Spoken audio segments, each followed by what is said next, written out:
Hello friends, मी Vishakha global online मराठीमध्ये आपल्या सर्वांचं स्वागत आहे. आजच्या सेशनमध्ये आपल्याला एसएनटीटी वुमेन्स युनिव्हर्सिटीच्या पीएचडी एंट्रन्स एक्झाम 2023साठी रिसर्च मेथॉलॉजीचं प्रिपरेशन करायचं आहे. MCQ थ्रू आपण प्रॅक्टिस करणार आहोत. MCQ थ्रू आपण प्रिपरेशन करणार आहोत या एक्झाममध्ये मॅक्झिमम स्कोअर करण्यासाठी. हे आजचं आपलं 6वं लेक्चर आहे. ऑलरेडी 5 लेक्चर्स कंप्लीट झालेले आहेत रिसर्च मेथॉलॉजी टॉपिकवरचे. So let's start with today's session. Session start करण्यापूर्वी एक इम्पॉर्टंट सूचना किंवा संधी आहे त्या स्टुडंटसाठी जे स्टुडंट्स या युनिव्हर्सिटीच्या पीएचडी एंट्रन्ससाठी प्रिपरेशन करत आहेत त्यांच्यासाठी आम्ही एक स्पेशल कोर्स घेऊन आलो, स्पेशली ऑन रिसर्च मेथॉलॉजी. जसं की आपण पॅटर्न बघितला असेल परीक्षेचा, तर आपल्याला माहिती आहे 50% मार्क्स आणि 50% क्वेश्चन्स हे पूर्णपणे रिसर्च मेथॉलॉजीवरती येणार आहेत. सो त्यासाठी स्पेशली आम्ही कोर्स घेऊन आलो रिसर्च मेथॉलॉजीवरचा, जो तुम्हाला हेल्पफुल ठरणार आहे ही एक्झाम क्रॅक करण्यासाठी.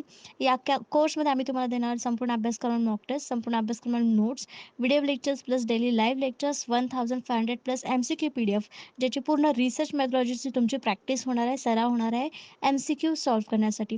सो या एक्झामची जी फीस आहे, या कोर्सची जी फीस आहे ती आहे ₹699 आणि इकडे दिलेल्या व्हॉट्सअप नंबरला मेसेज करून तुम्ही लगेचच आपल्या कोर्सला जॉईन होऊ शकता आणि प्रिपरेशनला स्टार्ट करू शकता. आपण हे पहिले 3 पॉइंटवरती एमसीक्यूज बघितले होते. पण ते कव्हर झाले नव्हते म्हणून आज पुन्हा आपण या 3 पॉइंटवरचे एमसीक्यूज बघणार आहोत. आजचा प्रश्न बघूया पहिला. Social science research dash dash problems. सामाजिक विज्ञान संशोधन डॅश डॅश समस्या. तर सामाजिक विज्ञानामध्ये समस्यांचं काय होतं हे आपल्याला सांगायचंय. ऑप्शन्स आहेत, एक्सप्लेन करतात म्हणजे सोशल सायन्स हे प्रॉब्लेम्स एक्सप्लेन करतं, की डायग्नोसिस करतं म्हणजे निदान करतं त्या प्रॉब्लेम्सचं, की रिकमेंड करतं की प्रॉब्लेम्स काय असायला पाहिजे सोशल सायन्स, का सोशल सायन्स हे प्रॉब्लेम्स फॉर्म्युलेट करतं, तयार करतं. तर यामध्ये आपल्या ऑप्शन्स पैकी करेक्ट आन्सर असणार आहे बी, डायग्नोसिस, निदान. म्हणजे सोशल सायन्स रिसर्च काय करतो, तो प्रॉब्लेम्सचं डायग्नोसिस करतं, निदान करतं. नेमका हा प्रॉब्लेम काय आहे, त्याचं मूळ काय आहे किंवा तो कशामुळे निर्माण झालेला आहे, यावरती सोल्युशन काय काढलं पाहिजे, याचं निदान जे आहे ते सोशल सायन्स रिसर्चचं करत असतो. तर सोशल सायन्स रिसर्च काय आहे ते बघूया आपण. Social science research is the activity of gathering, analysing and interpreting information for a variety of social, economic, educational and political purpose. तर सोशल सायन्स रिसर्च जो आहे ती एक ॲक्टिव्हिटी आहे. कशाची? तर आपली जी माहिती आहे ती एकत्रित करण्याची, त्याच्यावर विश्लेषण करण्याची, त्याला योग्य प्रकारे विभागणी करून त्याचं विश्लेषण करणं.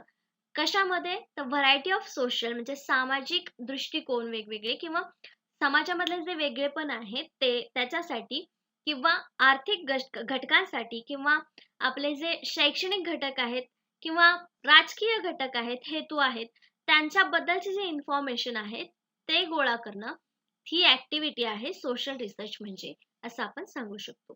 तर थोडक्यात काय, सोशल रिसर्च म्हणजे ॲक्टिव्हिटी आहे सामाजिक, आर्थिक, शैक्षणिक आणि राजकीय हेतूंची माहिती गोळा करण्याची किंवा त्यांच्याबद्दलची माहिती गोळा करण्याची. Social science research provides authentic information to the people that are scientifically proven so that end users can rely upon it. It also helps us to finding the solution to different social problems.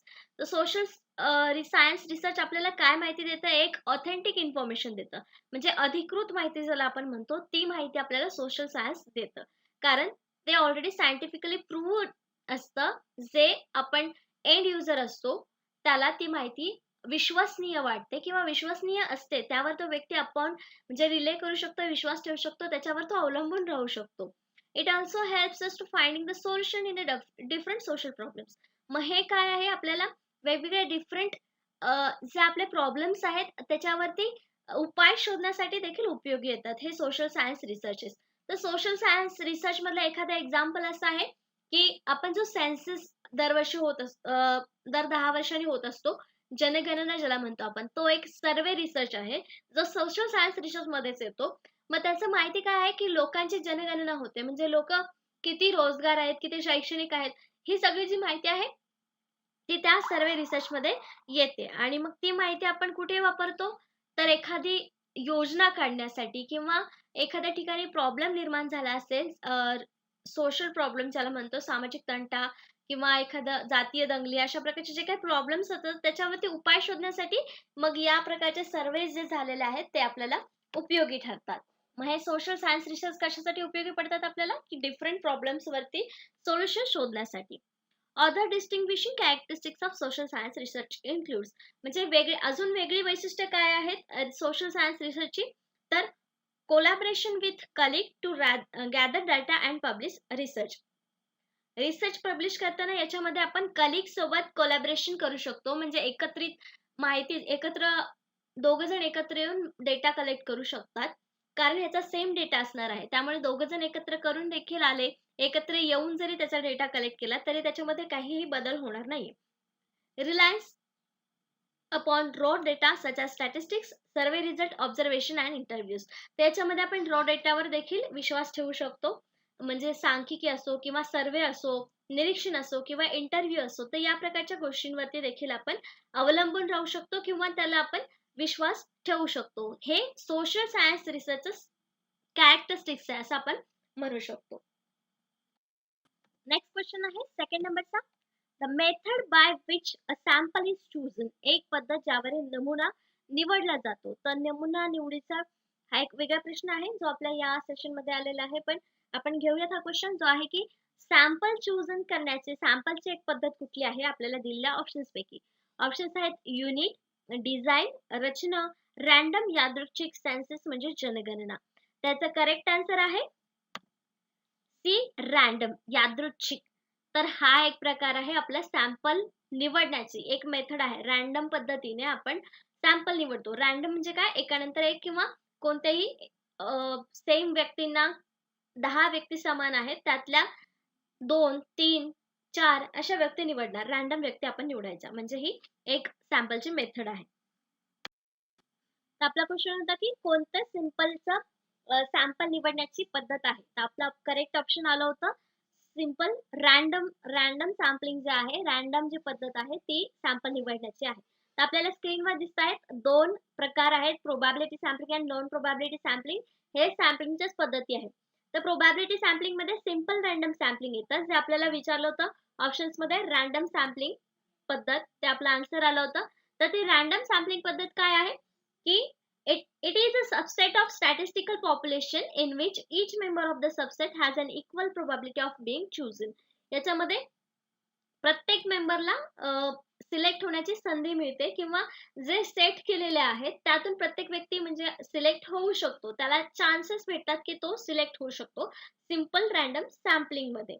तर probability sampling मध्ये स्ट्रॅटिफाईड random sampling, systematic sampling, cluster sampling and multi stage sampling हे प्रकार पडतात. जेव्हा आपल्याला next lecture मध्ये हे प्रकार येतील तेव्हा आपण त्याला डिटेल मध्ये समजून घेऊया. पण सध्या सिंपल रॅन्डम सॅम्पलिंग ही एक प्रोबॅबिलिटी सॅम्पलिंग मधली सॅम्पलिंग पद्धत आहे, ज्याच्यामध्ये इक्वल चान्सेस असतात प्रत्येक मेंबरला सॅम्पल म्हणून चूज होण्याचे. नॉन प्रोबॅबिलिटी सॅम्पलिंग मधले कुठले कुठले प्रकार आहेत, purpose sampling, convincing sampling, snowball sampling and quota sampling. तर हे आपल्याला लक्षात राहिलं पाहिजे. 2 मेन टाइप्स आहेत, जे आहेत प्रोबॅबिलिटी आणि नॉन प्रोबॅबिलिटी, आणि त्याच्यामध्ये मग हे सब पॉइंट्स किंवा सब टाइप्स असं म्हणू शकतो. नेक्स्ट क्वेश्चन आहे थर्ड नंबरचा. Basic conclusions without any bias and value judgement is dash dash. कोणताही पक्षपात न करता किंवा निष्कर्ष काढणे व मूल्य निर्धारण करणे म्हणजे काय. ऑप्शन्स आहेत ऑब्जेक्टिव्हिटी वस्तुस्थिती, स्पेसिफिसिटी विशिष्टता, व्हॅल्यूज मूल्ये, फॅक्ट्स म्हणजे तथ्ये. तर व्हॅल्यूज तर नसणार आहेत की कन्क्लुजन काढणं आणि जजमेंट करणं, याच्यामध्ये व्हॅल्यूज नाहीयेत, फॅक्ट्स देखील नाहीयेत. मग विशिष्टता किंवा ऑब्जेक्टिव्हिटी मध्ये आपला एक करेक्ट आन्सर असलं पाहिजे. मग कोणताही पक्षपात न करता एखादा निष्कर्ष काढणे किंवा मूल्य निर्धारण करणे म्हणजेच त्याच्यामध्ये एक खरेपणा असणे, वस्तुस्थिती जशीच्या तशी मांडणे. मग इथे आपलं करेक्ट आन्सर काय असणार आहे, ए, ऑब्जेक्टिव्हिटी वस्तुस्थिती. तर basic conclusion without any bias and value judgement is objectivity. ऑब्जेक्टिव्हिटीची थोडक्यात ही एक व्याख्या केलेली आहे की ज्याच्यामध्ये कुठलाही पक्षपात होत नाही आणि निष्कर्ष काढला जातो, मूल्य निर्धारण केलं जातं पक्षपात न करता, म्हणजे ऑब्जेक्टिव्हिटी. तर ऑब्जेक्टिव्हिटी म्हणजे काय, objectivity refers to the reality external to the mind as relating to the external object. म्हणजे जे रियालिटी बाहेर आहे तीच आपल्या डोक्यात असणं किंवा बाहेरच्या गोष्टींशी ती आपण रिलेट करत असतो. Objective research findings are those ones that any other researchers performing in the observation. तर याच्यामधले फाइंडिंग्स काय असतात, जे आपण निरीक्षण केलेलं असतं तेच फाइंडिंग्स असतात. Or the same researcher using different methods कुड ऑल्सो अराइव्ड ॲट. म्हणजे जेव्हा दुसरा रिसर्चर त्याच विषयावरती किंवा त्याच वस्तूवरती रिसर्च होत असेल, तेव्हा त्याचाही रिझल्ट सेम येणार आहे, दुसरी पद्धत वापरून देखील. मग हे काय असणार आहे? त्या गोष्टीबद्दलची ऑब्जेक्टिव्हिटी असणार आहे किंवा वस्तुस्थिती असणार आहे. नेक्स्ट क्वेश्चन आहे 4th नंबरचा. Research is classified on the basis of dash dash and methods. संशोधन आणि पद्धतीच्या आधारे वर्गीकृत केले आहे. संशोधन डॅश डॅश आणि पद्धतीच्या आधारे वर्गीकृत केले आहे. तर कशा कशाच्या आधारे संशोधन हे वर्गीकृत केलं जातं हे आपल्याला सांगायचं आहे. त्याच्यामध्ये पद्धती हे एक आपल्याला ऑप्शन दिलेलं आहे. म्हणजे ऑप्शन सी जे आहे आपलं मेथडॉलॉजी ते तिथून कट होणार आहे. मग आपल्याला option purpose, intent and techniques या 3 पैकी आपल्याला करेक्ट आन्सर सांगायचा आहे, ज्याच्यामध्ये रिसर्च हा वर्गीकृत होतो. तर आपलं करेक्ट आन्सर आहे पर्पज, हेतू. Research is classified on the basis of purpose and method. तर हेतू काय आहे आपला रिसर्चचा आणि त्याच्या पद्धती कुठल्या कुठल्या आहेत, या दोन्हीवरती आपण वर्गीकरण करू शकतो. तर पर्पज आणि मेथड्स याद्वारे आपण संशोधनाचं वर्गीकरण करू शकतो, संशोधनाच्या प्रकारांचं वर्गीकरण करू शकतो. Classification of research by purpose research and development research brings new information to the light. Classification जेव्हा करतो आपण रिसर्चचं, जेव्हा पर्पज रिसर्च अँड डेव्हलपमेंटल रिसर्चचं, तेव्हा आपल्याला नवीन इन्फॉर्मेशन आपल्या समोर येत असते, ज्याच्यामध्ये नवीन प्रोडक्ट बद्दल मूल्यांकन होत असतं किंवा त्याच्याबद्दलचा इंटरॅक्शन आपल्याला त्याच्यामध्ये होत असतं. हे या प्रकारचा रिसर्च जो आहे तो एक फॉर्मेटिव्ह असतो. फॉर्मेटिव्ह म्हणजे काय, तर collecting evaluative information about the product, म्हणजे मूल्यांकन करणारी माहिती याच्यामध्ये आपल्याला मिळते. It is being developed with the aim of using such information. याच्यामध्ये काहीतरी एम असतं, म्हणजे हेतू असतो की याच्यामध्ये ही माहिती आपल्याला मिळेल, ते मिळवणं किंवा मॉडिफाय करणं, इम्प्रूव्ह करणं, डेव्हलपमेंट प्रोसेस करणं, म्हणजे विकास घडवून आणणं. या प्रकारची गोष्ट म्हणजे काय, तर फॉर्मेटिव्ह. म्हणजे मूल्यांकन करणं, डेव्हलपमेंट किंवा माहिती मिळवण्यामध्ये काहीतरी एम असणं, त्याला मॉडिफाय, इम्प्रूव्ह करून त्याच्यामध्ये विकास घडवून आणणं, ह्याला फॉर्मेटिव्ह म्हणतात. मग हे जे रिसर्च क्लासिफिकेशन करतो आपण, तर ते रिसर्च कसे असतात, आपले फॉर्मेटिव्ह असतात. नेक्स्ट क्वेश्चन आहे 5th नंबरचा. Facts or informations are analyzed and critical evaluation is made in. तथ्य किंवा माहितीचे विश्लेषण केले जाते आणि त्यामध्ये महत्त्वपूर्ण मूल्यांकन केले जाते. कशामध्ये? आपल्याला ऑप्शन्स दिलेले आहेत, त्यापैकी सांगायचं आहे. ऑप्शन्स आहेत सर्वे, सर्वेक्षण, ऍक्शन रिसर्च, कृती संशोधन, अनालिटिकल रिसर्च, विश्लेषणात्मक संशोधन, पायलट स्टडी म्हणजे वरून केलेला अभ्यास. पायलट स्टडी म्हणजे कशाला म्हणतो आपण, की जो वरवर केलेला असतो, केस स्टडीनी वगैरे अभ्यास करतो आणि मग डीपमध्ये त्याला आपण अभ्यास करायला घेतो, तर तो पायलट स्टडी असतो. सर्वे म्हणजे जो आपण सर्वेक्षण करतो. ऍक्शन रिसर्च, कृती संशोधन हा एक आपला प्रकार आहे, संशोधनाचा रिसर्चचा टाईप आहे. अनालिटिकल रिसर्च, विश्लेषणात्मक संशोधन हाही आपला एक संशोधनाचा टाईप आहे. तर यापैकी करेक्ट जे आन्सर आहे ते आहे ऍक्शन रिसर्च, कृती संशोधन. तर यामध्ये काय होतं, facts and information are analyse and critical evaluation is made.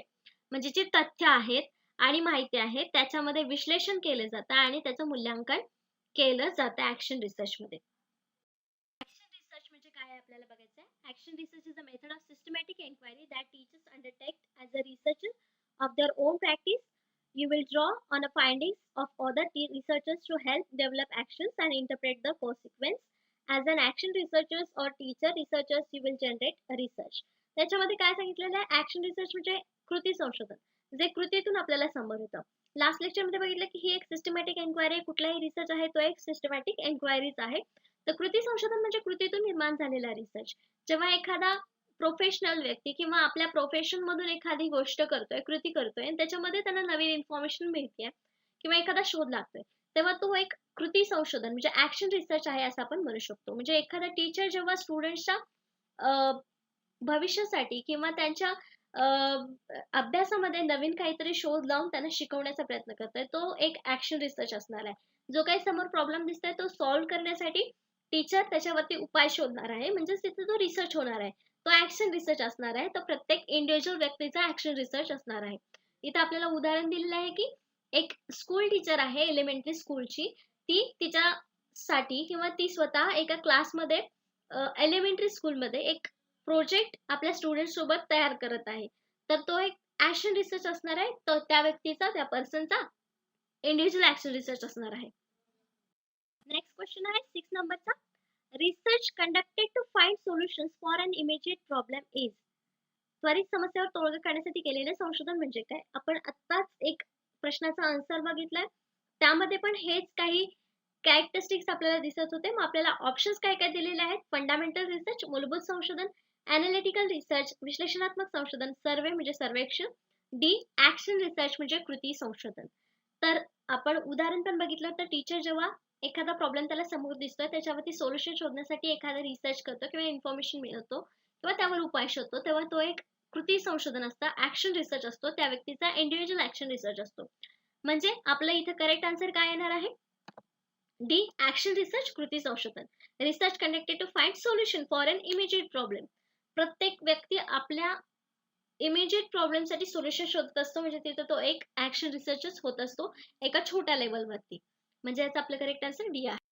Action research is a philosophy and methodology of research generally applied in a social science. म्हणजे ऍक्शन रिसर्च ही जी एक फिलॉसॉफी आहे ती फिलॉसॉफी अँड मेथोडॉलॉजी आहे, पद्धत आहे, जी social science म्हणजे सामाजिक विज्ञानामध्ये वापरली जाते. It seeks transformative change through the simultaneous process of taking action and doing research. त्याच्यामध्ये काय चेंज होतात की दोन सायमल्टेनियस म्हणजे एकाच वेळी दोन प्रोसेस चालू असतात. Taking action and doing research म्हणजे जेव्हा आपण ऍक्शन घेत असतो तेव्हाच ती आपोआप दुसऱ्या साईडला रिसर्च तयार होत असतं. Which are link together by critical reflection.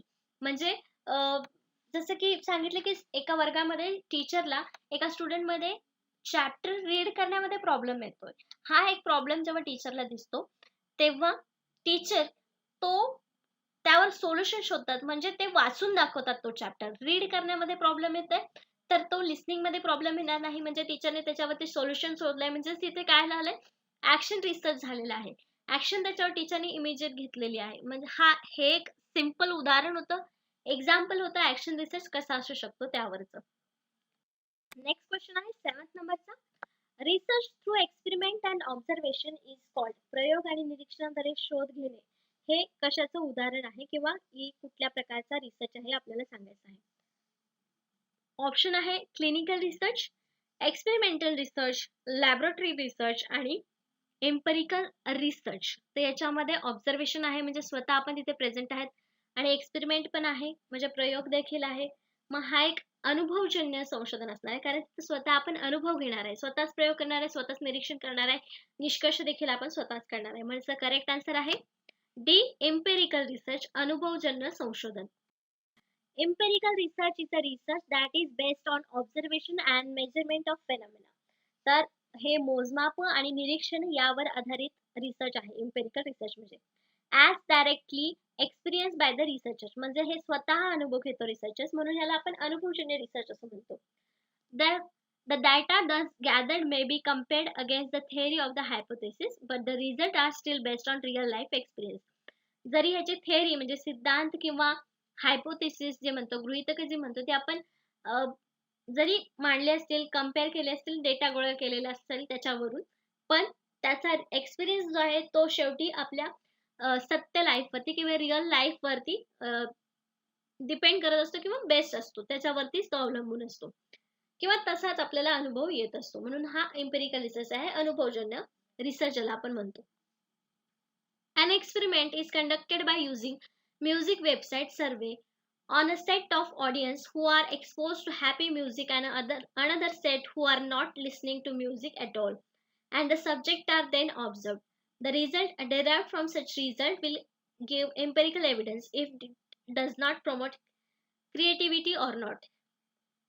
तिथे एक्झाम्पल दिलेलं आहे त्यांनी की एक्सपेरिमेंट केला आहे की वेबसाईटवरती एक सर्वे केलाय ज्याच्यामध्ये गाणे दोन प्रकारचे लावलेले आहेत, हॅपी म्युझिक आहेत. कोण कोण या व्यक्तीला गाणे ऐकतंय, कोणते कोणते सब्जेक्ट्स आहेत जे हे ऑब्झर्व करताय गाणे, त्याच्यामधले जे रिझल्ट आहेत, कुठले ऐकतायत कुठले नाही ऐकत आहे, त्याच्यावरचा जो काही रिझल्ट येणार आहे तो आपला अनुभवजन्य एव्हिडन्स असणार आहे किंवा अनुभवजन्य रिसर्च असणार आहे. म्हणजेच काय, थोडक्यात जे स्वतः आपण बघणार आहेत की त्याचा रिझल्ट काय येणार आहे, कुठले लोक त्या गाण्याला लाईक करत आहेत, कुठल्या लोकांना तो गाणं आवडत नाहीये, फेमस होत नाहीये कारण लोकांना गाणं आवडत नाहीये. हा जो काही रिझल्ट येणार आहे तो स्वतः आपण अनुभव घेणार आहे, आपण स्वतः सर्वे करणार आहे, आपण स्वतः त्याच्यावरती बघणार आहोत. म्हणून हा इम्पेरिकल रिसर्च म्हणजे अनुभवजन्य रिसर्च आहे, संशोधन आहे असं आपण म्हणू शकतो. नेक्स्ट क्वेश्चन आहे 8th नंबरचा. What is the aim of research in education? शिक्षणातील संशोधनाचे उद्दिष्ट काय आहे? ऑप्शन्स आहेत help in personal growth in individuals, एखाद्या व्यक्तीला वैयक्तिक वाढीस मदत करणं. Help the candidate to become an eminent educationalist, उमेदवारास प्रख्यात शिक्षण तज्ञ होण्यास मदत करणे. Increase job opportunities of individuals, व्यक्तीच्या नोकरीच्या संधीमध्ये वाढ करणे. Increase social status of individuals, व्यक्तीच्या सामाजिक स्थितीत वाढ करणे किंवा वाढ होणे. तर मेन उद्दिष्ट याचं काय असायला पाहिजे? एखाद्या व्यक्तीचा व्यक्तिमत्व विकास वाढणे म्हणजे रिसर्चचं एम असावं का? नाही. फक्त व्यक्तिमत्वाचा विकास करणं हे त्याचं उद्दिष्ट असू शकत नाही. मग नोकरीसाठी रिसर्च करणं हे एम असू शकतं का? नाही. हां, सध्याच्या युगामध्ये त्याचं एम हे असू शकतं, पण मेन जे एम आहे रिसर्चचं ते आहे की त्या उमेदवाराला एक चांगला शिक्षण तज्ञ होण्यास मदत केली पाहिजे. म्हणजे त्याच्यामध्ये जास्तीत जास्त नॉलेज त्याला मिळालं पाहिजे. म्हणजे याचा करेक्ट आन्सर काय आहे आपला? B. Help the candidate to become an eminent educationalist. उमेदवारास प्रख्यात शिक्षण तज्ञ होण्यास मदत करणं हे त्याचं मेन एम आहे रिसर्चचं. हे एज्युकेशनमध्ये आहे. बाकीच्या गोष्टी तर तिथे असतीलच, एम तिथे असतील, पण एज्युकेशन क्षेत्रामध्ये हे त्याचं मेन एम आहे. The primary purpose of educational research is to expand the existing body of knowledge. Exactly the knowledge म्हणजे आपलं जे ज्ञान आहे ते वाढवणं, एक्सपांड करणं हे त्याचं मेन एम आहे एज्युकेशनल रिसर्चमध्ये. By providing solutions to the different problems, म्हणजे प्रत्येक प्रॉब्लेमला सोल्युशन देऊन हे रिसर्च करण्याचं मेन एम आहे नॉलेज वाढवणं. In pedagogy while improving teaching and learning practices, जसं की आपण कम्प्युटरच्या युगामध्ये टीचिंगच्या प्रोसेस आणि लर्निंगच्या प्रोसेसमध्ये प्रॅक्टिसेस करतो आहोत, म्हणजे आपल्या एज्युकेशन रिसर्चमध्ये आपण ज्ञान वाढवतो आहोत. हा मेन पर्पज आहे रिसर्चचा. Educational research also seeks answers to the question bothering on learning motivation development and classroom management. तर असे वेगवेगळे क्वेश्चन्स आहेत जे आपल्याला एज्युकेशनल रिसर्चमध्ये म्हणजे निर्माण होतात. पण आपण एज्युकेशनमध्ये मेन पर्पज काय आहे तर नॉलेज एक्सपांड करणं किंवा नॉलेज मिळवून देणं. जी कॅन्डिडेट आहे, जी व्यक्ती आहे तिला त्या विषयामध्ये तज्ञ बनवणं. तज्ञ नाही पण त्याच्याबद्दल नॉलेज सगळं निर्माण करून देणं. नेक्स्ट क्वेश्चन आहे 9th नंबरचा. Which of the following best suit for action research?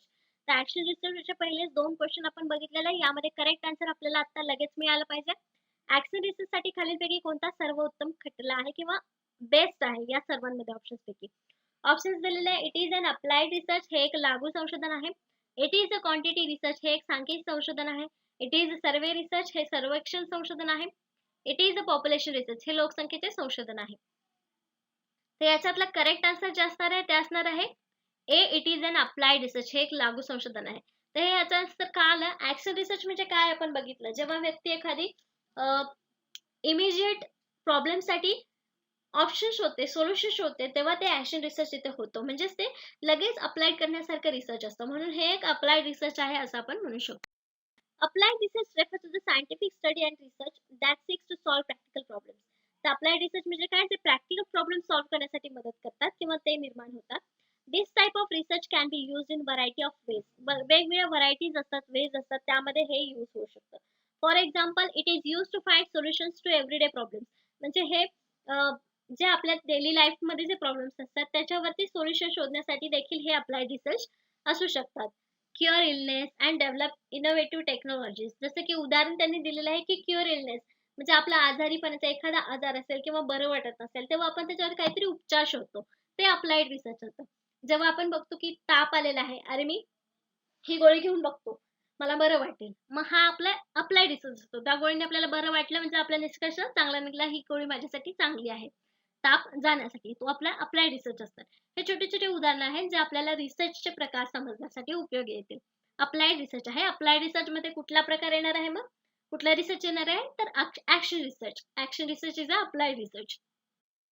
Next question आहे 10th नंबरचा.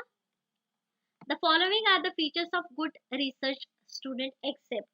म्हणजे याशिवाय चांगल्या संशोधन विद्यार्थ्यांची वैशिष्ट्ये खालीलपैकी आहेत. चांगले संशोधन जे आहे त्याची वेगवेगळी वैशिष्ट्ये आहेत स्टुडंटसाठी. फक्त एक गोष्ट सोडली तर किंवा एक ऑप्शन सोडलं तर. आपल्याला ऑप्शन दिले आहेत, शुड बी रिप्लिकेबल म्हणजे प्रतिकृती योग्य असावे. Should be systematic and objective, पद्धतशीर आणि उद्दिष्ट असावं त्या रिसर्चचं. Should be ethical and unbias, नैतिक आणि निपक्षपाती असावे. D should be unethical and biased, म्हणजे अनैतिक आणि पक्षपाती असावे. तर पहिला ऑप्शन प्रतिकृती योग्य असावं, म्हणजे त्याचं रिप्लिकेबल असावं, लोकांनी त्याचं अनुकरण करावं. हे चांगली गोष्ट आहे, एका चांगल्या रिसर्चची गोष्ट आहे. पद्धतशीर असावं, त्याचं उद्दिष्ट असो, कुठलीही गोष्ट करतोय तरी पद्धतशीर आणि उद्दिष्ट असणं ही गोष्ट चांगलीच आहे. नैतिक आणि निपक्षपाती हे तर कॅरेक्टरिस्टिक्सच आहे रिसर्चचं. मग चौथं जे ऑप्शन दिलेलं आहे ते आपल्याला सीच्या अपोजिट दिलेलं आहे, की ते अनैतिक असावं आणि पक्षपाती असावं. मग असं जर असेल तर ते गुड रिसर्चचं फीचर असेल का? नाही. मग आपलं करेक्ट आन्सर इथे काय असणार आहे? बी. जेव्हा पण आपण क्वेश्चन वाचतो तेव्हा ते नीट वाचायचं, की एक्सेप्ट दिलेलं आहे, की कोणतं फीचर दिलेलं आहे हे आपल्याला सांगायचं आहे. मग एक्सेप्ट दिल्यावर आपलं करेक्ट आन्सर डी आलेलं आहे. Should be unethical and biased. अजून काय काय कॅरेक्टरिस्टिक्स आहेत गुड रिसर्चचे? तर research should B focus on priority problems. तर रिसर्चनी मेन प्रॉब्लेम्सवर फोकस केलेला असावा, म्हणजे त्याच्या इश्यूवरती फोकस केलेला असावा. तेव्हाच त्याचा निष्कर्ष व्यवस्थित निघू शकतो किंवा सोल्युशन्स आपल्याला चांगले मिळू शकतात. The research should be systematic, पद्धतशीर असावा, लॉजिकल असावा म्हणजे तार्किक असावा. Research should be reductive, research should be replicable, research should be generative, research should be an action oriented. हे सगळे जे कॅरेक्टरिस्टिक्स आहेत ते आपल्या गुड